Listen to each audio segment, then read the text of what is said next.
Hallelujah hallelujah.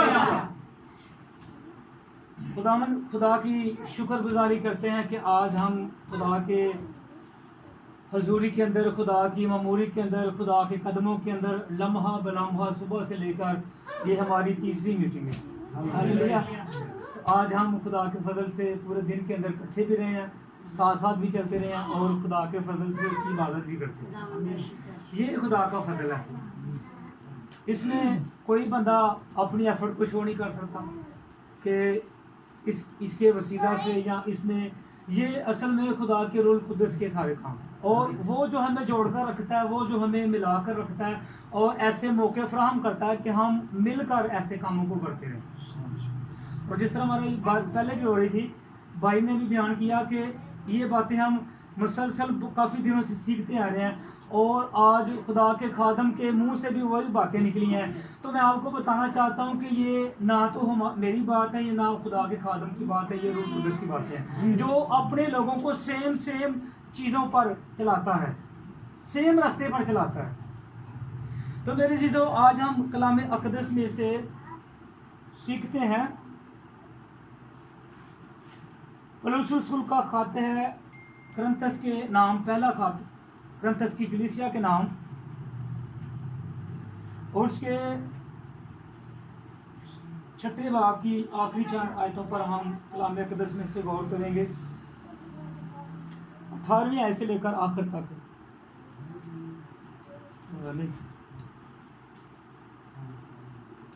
हाँ, 6 बाब की जो है वो आखिरी आयतों को पढ़ेंगे, 18 आयत से लेकर।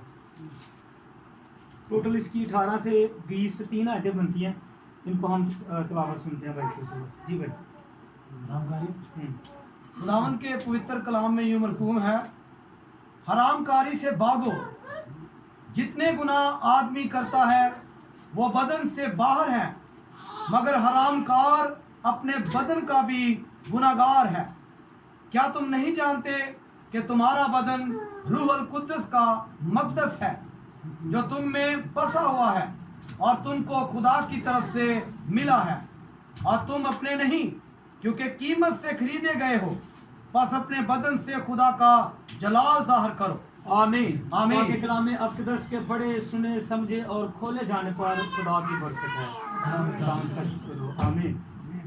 तो मेरे चीज़ों, ये जो हिस्सा हमने कलाम अक़दस में से भाई के वसीला से तलावत सुना है, मैं इसका जो मरकज़ है, इसका जो फोकस है और इसके अंदर जो निचोड़ है उसकी तरफ आपको ले जाना चाहता हूँ। 19वीं आयत के अंदर लिखा हुआ है, क्या तुम नहीं जानते,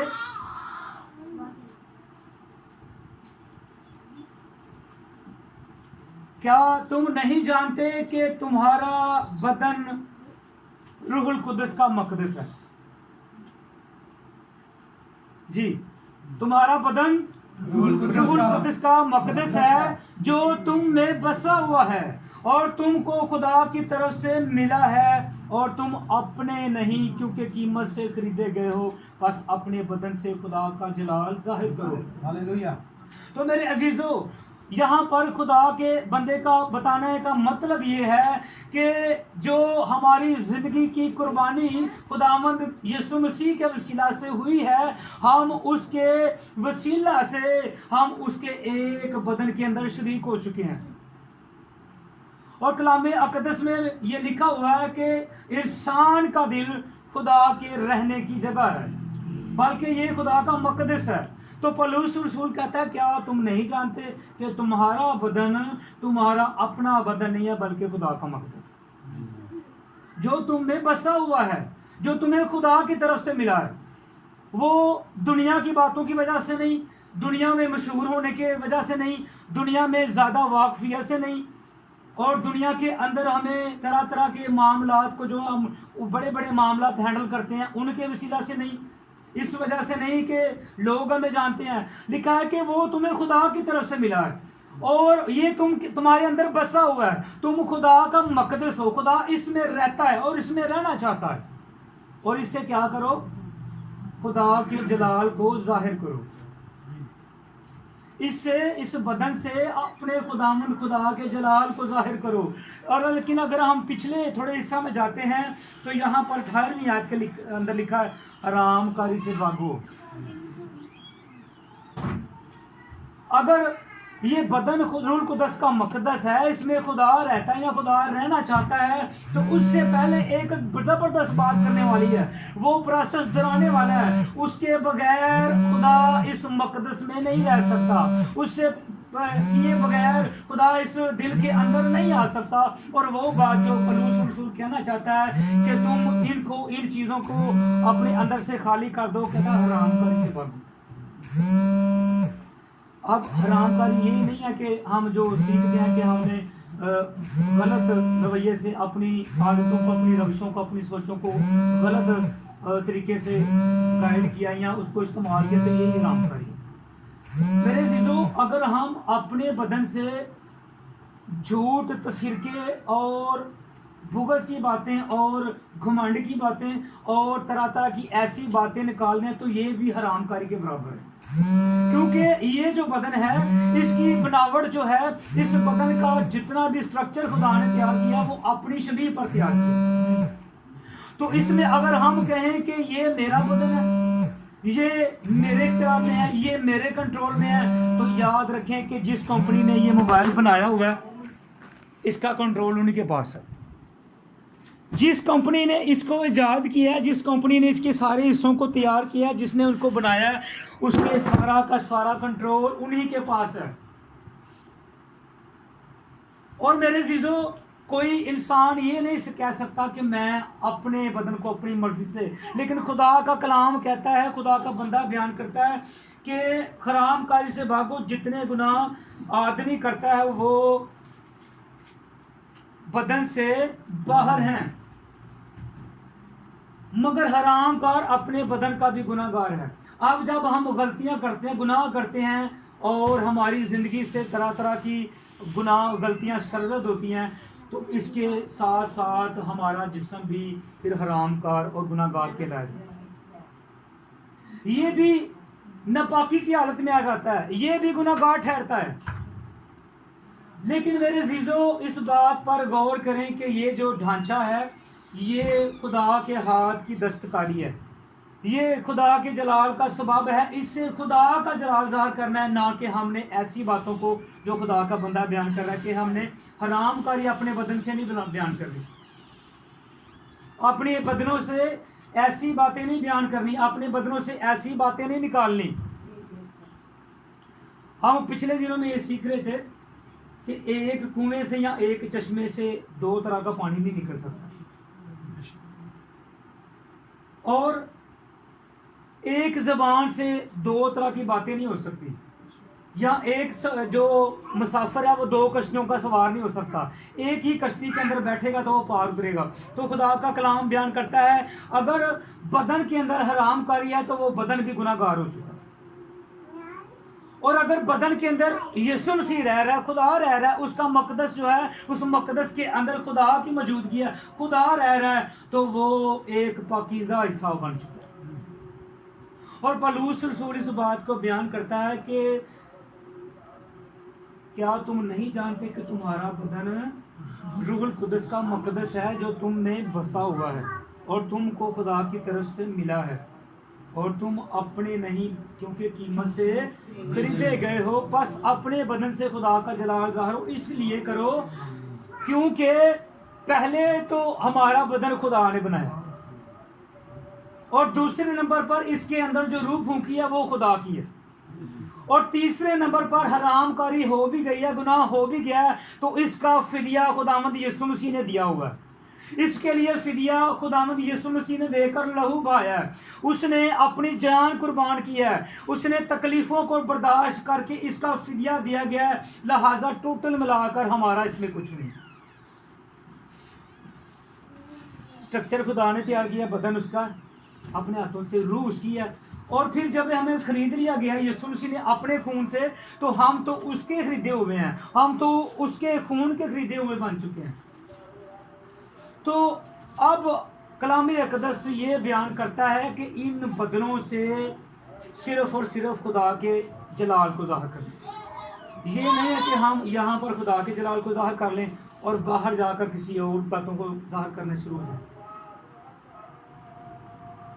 इथों इबादत करके दुआ करके जाने तो पता लगे महल्ले च लड़ाई हुई तो लड़ाई की हुई अपने भरा की, उत्थे की होएगा?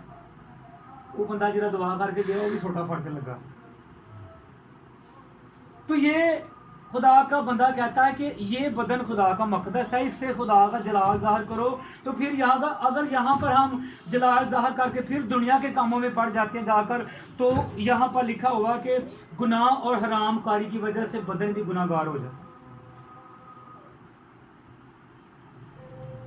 मेरे अजीजों, कलाम अक़दस ये हमारी ज़िंदगियों के लिए रहनुमाई करता है कि ये रूल कुदस जो है वो तुम्हारे अंदर बसा हुआ है, जो तुम्हें भेद की बातें, मुकाशफा की बातें बताता है, तुम्हारे ऊपर खुदा के भेद खोलता है और तुम्हें रोया की सूरत में खुदा से मिलाता है और तुम्हें ख्वाब के ज़रिए से खुदा के साथ मिलाप करता है। और फिर इस रूहुल कुदस की वजह से जो तुम्हें बसा हुआ है, खुदा तुम्हारे अंदर से बोल कर तुम्हें इस्तेमाल करता है। खुदा तुम्हारे अंदर से बोल कर ज़िंदगियों के अंदर इस्लाह पैदा करता है, भलाई पैदा करता है, बरकत पैदा करता है और तुम्हारे इसी जिस्म के अंदर से खुदा बोलता है, रूह बोलता है, तो ज़िंदगियाँ निजात पाती। और खुदा का बंदा कहता है तुम अपने नहीं, कीमत से खरीदे गए हो, बस अपने बदन से खुदा का जलाल ज़ाहिर करो। थोड़ा सा आगे बढ़ते हैं कलाम अक़दस में, और मैं उन बहनों से कहना चाहता हूँ, ख़ास तौर पर अपनी बहन सोबिया से और अपनी बहन सफ़िया से और अपनी मिसेस नाजिया से। अच्छा देखो जी, खुदा के फजल से इनके नाम भी आपस में मैच हो रहे हैं। तो मैं इनसे कहना चाहता हूँ कि ये जितने भी बंदे खुदा के हजूरी में मौजूद हैं, खुदा के काम करते हैं, खुदा की मुनादी कर रहे हैं, इनके हाथों में खुदा का कलाम है, इनके मुंह में खुदा का कलाम है।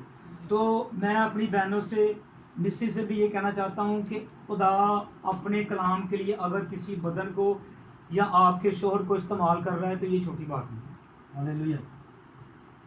आपने लम्हा बलम्हा कदम ब कदम उनके साथ उनकी मनादी में उनकी हेल्प करनी, उनके लिए ब्लेसफुल साबित होना है। और जो खादमीन की इज्जत है, खुदा ने जब चुन लिया आपके सामने, खुदा इनको इस्तेमाल भी कर रहा है, तो इनकी जो रिस्पेक्ट है खुदा का खादम जानते हो ये यहाँ से शुरू होगी, घर से, अपने घर से शुरू नहीं। तो फिर जब बाहर निकलेंगे तो इनकी तैयारी को देखकर, इनके चाल चलन को देखकर, इनकी अच्छे मूड को देखकर, अगर ये खुदा खिदमत को निकल पड़ा है, पीछे से नाराज़गी है बहन की या मिसेज की या किसी की नाराज़गी है, और सारा दिन तो उत्थे काट होना, पीछे नाराज़गी चल रही है, बाहर बंदा खिदमत को निकल पड़ा, तो इस तरह से इस बदन से खुदा का जलाल ज़ाहिर नहीं होता। होना क्या चाहिए? जो खादमों की बीवियाँ हैं ये ऐसा करें कि जब ये रुखसत हो खिदमत के लिए तो ये दुआ करके उनको रुखसत करें, और पीछे दो प्रेयर वॉरियर बन के खुदा के जोर में झुक कर उस पूरी टीम के लिए, अपने शोर के लिए, अपने जितने भी भाई हैं इन खादमों के लिए झुक कर खुदा के जोर से जोर मांगा। तो मेरे जीजों, खुदा का बंदा कहता है कि अपने बदनों से खुदा का जलाल ज़ाहिर करो। अब कलाम अक़दस ये बयान करता है कि मियाँ और बीवी एक बदन है, एक तन है, और आधा हिस्सा बाहर मनादी के लिए गया हुआ है, दूसरा हिस्सा पीछे से पता नहीं क्या क्या कह रहे। तो इस तरह खुदा का जलाल ज़ाहिर नहीं होगा। मेरी बातों को याद रखिएगा। आज हमने बहुत सारी बातें खुदा के बंदा के वसीला से भी सीखी हैं। कभी भी अपने घर के कामों को इन बंदों के खिदमत के रास्ते में रुकावट ना आने दी। तुसी चले हो मेरे भांडे हले धोने वाले ने, तेरे सारे सफाइयाँ हले दियाँ पियाँ नहीं करने वाली।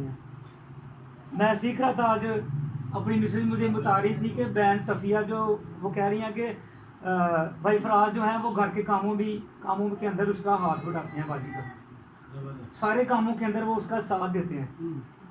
तो मैं ये सोच रहा था कि भाई ने तो साथ देती है, बहन को भी चाहिए कि उसकी खिदमत में भी उसका साथ दे, पीछे ऐसी दुआ करे जिस तरह मूसा दुआ के अंदर हाथ बुलंद करता था तो इसराइली फतह पाते जाते। तो इस तरह जब ये खिदमत के लिए निकलते हों तो पीछे आपके हाथ दुआ के अंदर हों तो ये बहुत सारी जिंदगियों को फतह करते जाएंगे। हालेलुया।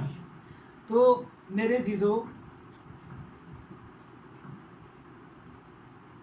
कलाम अक़दस के अंदर से हमने थोड़ा सा छठे बाब की शुरू में जाते हैं।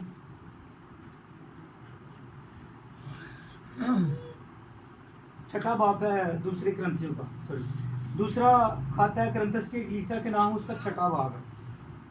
पहली चंद आयतों से हम खुदा के मोतबर बातों को उसकी ज़रूरत से सीखते हैं थोड़े से लम्हे के लिए। मैं आपके लिए पढ़ देता हूँ। ताकि हम उसमें होकर खुदा की रास्तबाजी हो जाएं, ताकि हम उसमें होकर खुदा की रास्तबाजी हो जाएं। अब क्या लिखा हुआ? हमने सीखा क्या है? खुदा के कलाम में लिखा हुआ मियाँ और बीवी एक तन है, एक बदन है, और लिखा हुआ हम क्या करें? जो उसके साथ काम में शरीक हैं, ताकि हम उसमें होकर खुदा की रास्तबाजी हो जाएं। हम, अगर एक के लिए बात होती तो लिखा होता मैं, अब यहाँ पर लफ्ज आ गया हम, तो इसका मतलब ये है कि ये दोनों के लिए बात आ गई है। कलाम अक़दस ये बयान करता है ताकि हम उसमें होकर खुदा की रास्तबाजी हो जाएं, उसकी रास्तबाजी बन जाएं, उसके रास्तबाज बन जाएं। और फिर आगे लिखा, और हम जो उसके साथ काम में शरीक हैं ये भी इल्तमास करते हैं कि खुदा का फजल जो तुम पर हुआ बेफायदा ना रहने दो। इन पर खुदा का फजल हुआ है, इनकी जिंदगियों पर खुदा का फजल ठहरा हुआ है। आज अगर इनके हाथों में खुदा ने कलाम थमाया है, इनकी ज़बानों पर खुदा का कलाम जारी है, तो ये किसी आम मौजज़े की बात नहीं है, ये बहुत बड़ा मौजज़ा, ये खुदा का फजल इन पर हो चुका है। तो इस फजल की बदौलत खुदा दिन ब दिन अपनी हिकमत के अंदर, अपने कलाम के अंदर इनको मजबूत करता जा रहा है। तो खुदा का बंदा कहता है ये सारी बातें बेफायदा नहीं है, इनको बेफायदा रहने ना दो। मसला आ जाता है तो हमें ये कहना चाहिए तुही तसल्ली ना जाओ, खुदा दा काम करो, जेड़े पिछे के मामला ने घर दे खुदा सारे मामले तुही आप जो भाई हैं खिदमत के लिए जा रहे हैं, वो क्या कर सकते हैं कि मिलकर सारे घराने को, भाइयों बहनों बुजुर्गों बच्चों सारे ख़ानदान को खुदा की सुपुर्दारी में करने के बाद जब हम निकल जाएंगे तो उसके पीछे फिर खुदा की जिम्मेदारी है। तो यहाँ पर हमें ये मिलता है कलाम अक़दस के अंदर से कि ये भी इल्तमास करते हैं कि खुदा का फजल जो तुम पर हुआ बेफायदा ना रहने दो। अब जब ये मुत्तफी का फैसला हो जाएगा मियाँ बीवी का खिदमत के बारे में, तो कलाम अक़दस बयान करता है कि फिर ये बेफ़ायदा चीज़ नहीं रह जाएगी, खिदमत का काम बेफ़ायदा नहीं रहेगा, कभी बेतसीर नहीं होगा, इसके अंदर तसीर आ जाएगी, फ़ायदा हो जाएगा, खुदा इस्तेमाल करेगा, जलाल आ जाएगा, और ये बदन खुदा का मक़दस बनने के बाद उसके जलाल को ज़ाहिर। तो मेरे अज़ीज़ों, मैं इसलिए अपनी तमाम अज़ीज़ों से, अपनी माँ जी से भी, अपनी दूसरी माँ जी हैं, हमारे बुजुर्ग हैं, हमारी बहनें हैं, आपसे ये कहना चाहता हूँ कि अब ये हम सब बहन भाई तो हैं, ये अब खुदा के खादिम भी हैं। हालेलुया। तो इनका जो अब खुदा की ज़रूरी में स्टेटस है, खुदा खुद इनकी इज़्ज़त कर रहा है, खादमों की खुदा खुद इज़्ज़त कर रहा है। तो हम पर क्या फ़र्ज़ है कि हमने खुदा की ज़रूरी में रहते हुए इनको खादम जानकर, भाई हम हैं, बेटे हम हैं, शोहर हम हैं, बाप भी हैं अपने बच्चों के, लेकिन उससे बढ़कर इस बात को हमेशा अपने सामने रखें कि ये खुदा के खिदमतगारी का काम करें। तो ये जो सारी बातें हैं, छोटी छोटी बातों का हमने सीख कर इन पर जब अमल पैरा होना, तो खुदा का कलाम बयान करता है कि ये सारे प्रोसेस हमारे घरों से शुरू होने हैं। जो अपने घर का बखूबी इंतज़ाम नहीं कर सकता, वो खुदा की कलीसिया का इंतज़ाम भी नहीं कर सकता। तो ये सारा प्रोसेस हमें, ये सारी प्रैक्टिस यहाँ से शुरू करनी पड़ेगी, घर से। मुत्तफिक हो, बहनें बच्चों को सिखा सकती हैं आपके पापा खादिम,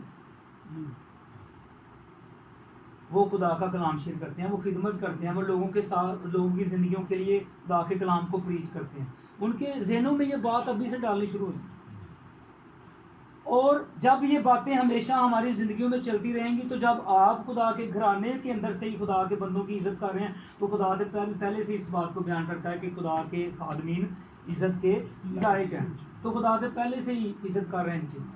फिर जब हम इन सारी बातों पर अमल करने के बाद बाहर निकलेंगे, तो वहाँ पर ज़रूर खुदा का जलाल है।